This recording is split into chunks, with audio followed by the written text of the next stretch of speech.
Digital security, swift response, smart progression. Welcome to Qingqiao Safety Investigation.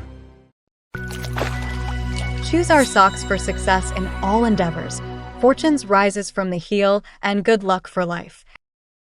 According to a recent survey by South Korea's Ministry of Education, the rate of students experiencing school violence surpassed 2% for the first time in 11 years, continuing an upward trend for the past 4 years. Younger students were more likely to experience violence, with 4.2% of elementary students affected, compared to 1.6% of junior high students and 0.5% of high school students. Verbal abuse accounted for the largest share of school violence at 39.4%. Physical violence declined from 17.3% to 15.5%, while online violence increased slightly to 7.4%. Sexual violence and extortion were reported by 5.9% and 5.4% of affected students, respectively. School violence usually occurs inside and outside the classroom, around the school, on the way to and from school, and on the internet.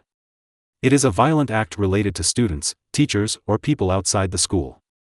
It mainly includes physical violence, such as deliberate use of physical force such as pushing, grabbing, hitting, binding, kicking, whipping or shooting, as well as the use of weapons to injure or maim the victim, and emotional or psychological violence, such as restriction of movement, denigration, ridicule, threats and intimidation, discrimination, exclusion and other non-physical forms of hostile treatment.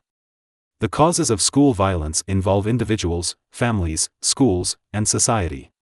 Teenagers often lack stable self-awareness and psychological control, making them susceptible to external influences, leading to violent behavior.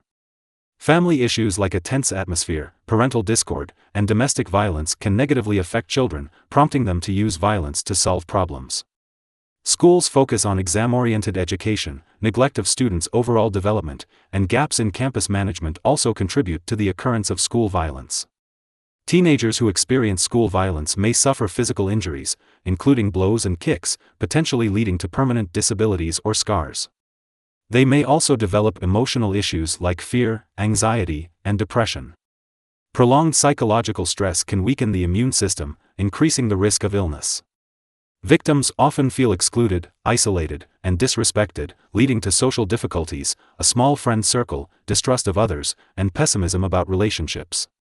These long-term effects can impair social abilities and quality of life, potentially causing psychological disorders such as PTSD and even raising the risk of suicide. Experts highlight that school violence is a complex social issue requiring collective efforts to address. They urge schools to enhance legal and moral education, foster students' legal awareness and ethics, and establish effective violence prevention and response mechanisms. Schools should clarify responsibilities and procedures for handling incidents and provide psychological support to help victims overcome trauma. For severe cases, legal actions should be actively pursued to protect victims' rights and ensure appropriate punishment. Tune in at 6 a.m. from Monday to Friday for Qingqiao Safety Investigation for your daily safety updates.